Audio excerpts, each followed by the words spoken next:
Right.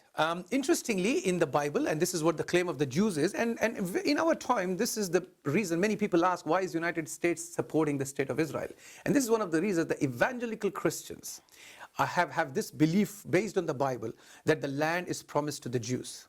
And where does this promise come from is in the book of Genesis, chapter 17, verse 8 and 9, and in other places as well. It reads that God said, and I will give you, that is to Abraham. God is speaking to Abraham in the book of Genesis, and he says, I will give you and your seed the land that you are a stranger to. That is the entire land of Canaan for eternal possession, that you will live in it or you will control it, you will rule it for eternity. This is the prophecy based on which the Jews and the Christians claim that the land of Palestine belongs to the Jewish community. Now, if we decode this verse is talking to Abraham, peace be upon him. This verse is talking about Abraham and his seed, that is his children. This verse is talking about them being the rulers on this land, being the owners of this land. Now, if you see, my claim would be, and this is very, very rational, any person can analyze this. If you take all of this, it's not just the one community, rather it is possibly two communities that are referred in this very verse. It is talking about Abraham, it is talking about the seed of Abraham. Abraham had two sons, Ishmael and Isaac. So if this verse is referring to the children of Abraham, then it refers to both Isaac's progeny and Ishmael's progeny. So it refers to both Jews and to Arabs. But to whom has this prophecy been fulfilled? According to the Jewish and the Christian scholars, a prophecy needs to be fulfilled. So if we say that this prophecy is fulfilled, on whom has this prophecy been fulfilled? Since the time of Abraham, peace be upon him, up until now, after the advent of Prophet Muhammad, peace be upon him, the absolute owners and rulers of the land of Palestine have been inarguably Muslims.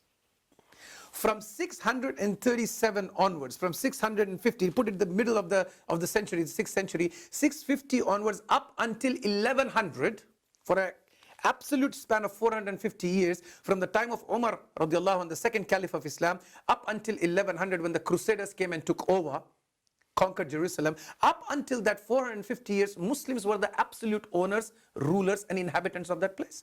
And while Muslims ruled it, they were the first ones to allow Jews to come back to the city of Jerusalem and pray there.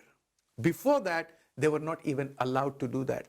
Even after Muslims were taken out of it and Crusaders took over it, they again stopped the Jews from staying and living there. Then when Salahuddin took it back after 88 years, from that time up until now, till 1948, Muslims were again the rulers of this land. So in an entirety of 1400 years, Muslims were the only ones who ruled it. It clearly shows that if the prophecy of Tanakh, if the prophecy of the Bible is to be fulfilled, and is to be accepted by the word, then that has been fulfilled through the Muslims, through the Arabs, through the Muslims, through the believers. This is what the prophecy is referring to. Abraham and his seed, the followers of God. And God says in that very verse, and I will give them my name. So they will be known by the name of God. They will be the people of God. They will be the true followers and believers of God. So that seems to be none other than the Muslims. In between came the miscreants, like the Crusaders, for a couple of decades, and they were kicked out. Even right now, we have got the Zionists, a few miscreants running up and down. Even till date, they do not own or control Masjid al-Aqsa. Yes, they are there. There is a war, there is a genocide being perpetrated, but the zeal of the Palestinians, the faith of the Palestinians, they are standing strong like a rock in front of Al-Aqsa against the atrocities and the oppression committed by the state of terrorism, the state of Israel. So I would say the promised land is for Abraham and his seed, and that is none other than the true believers, which at the time of Moses and the prophets were them, and in our time is Muslims. And the history is evident for the last 1400 years. It's only Muslims who have ruled it. So the ones who own it and to the ones whom it is promised is none other than the believers, the Muslims. And I would conclude with this ayah of the Quran, where Allah subhanahu wa ta'ala promises not just the land of Palestine, but the entirety of the earth. Allah subhanahu wa ta'ala says in the Quran in Surah Tawbah, Surah number 9, ayah number 33. هو الذي أرسل رسوله بالهدى ودين الحق لِيُظْهِرَهُ عَلَى الدِّينِ كُلِّهِ. And it is He who has sent His messenger, Muhammad, peace be upon him, with guidance and with the religion of truth, that is Islam, so that لِيُظْهِرَهُ عَلَى الدِّينِ كُلِّهِ, so that this religion, this ummah of Muhammad will supersede, will take over all other isms and ideologies of the world.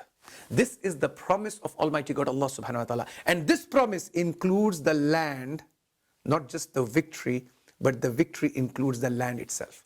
Hope that clarifies the subject.